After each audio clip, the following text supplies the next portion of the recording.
শিবপুর গ্রামের ভোরটা আজ অন্যরকম। কুয়াশার ভেতর দিয়ে সূর্যের আলো যখন ধীরে ধীরে উঠছিল, তখন রামদাস দেখল তার মা সরস্বতী দেবী গোমাতার সামনে প্রদীপ জ্বালিয়ে দাঁড়িয়ে আছেন। তার কণ্ঠে মন্ত্র ধ্বনিত হচ্ছিল, গোমাতা, তুমি জীবনের দাত্রী, তুমি ধরণীর আশীর্বাদ। রামদাস ছোটবেলা থেকেই শুনেছে গরুর শরীরে সব দেবতার বাস। মা বলতেন, গোমাতা শুধু প্রাণী না, তিনি দেবীর এক মমতাময় রূপ, যেখানে সৃষ্টি, পালন আর করুণা একসাথে মিশে আছে। গ্রামের পুরনো পুরোহিত একদিন তাকে বলেছিলেন, যেখানে গোমাতা সেখানে শান্তি।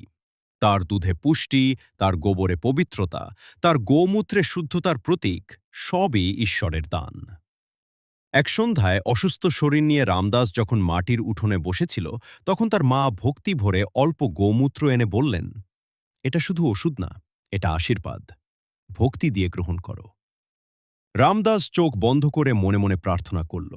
সে অনুভব করল যেন প্রকৃতির এক গভীর শক্তি তাকে ছুঁয়ে যাচ্ছে, যেন গোমাতার মাধ্যমে ঈশ্বরের করুণা তার মধ্যে প্রবাহিত হচ্ছে।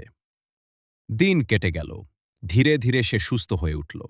কিন্তু তার মনে সবচেয়ে বড় যে পরিবর্তন হলো তা শরীরে নয়, মনে।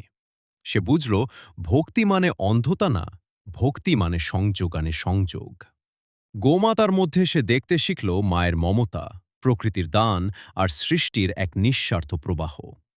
সেদিন থেকে রামদাস প্রতিদিন গোমাতার সেবা করে, প্রণাম করে বলে, তুমি মা, তুমি আশ্রয়, তোমার মধ্যে আমি সৃষ্টির স্পর্শ খুঁজে পাই।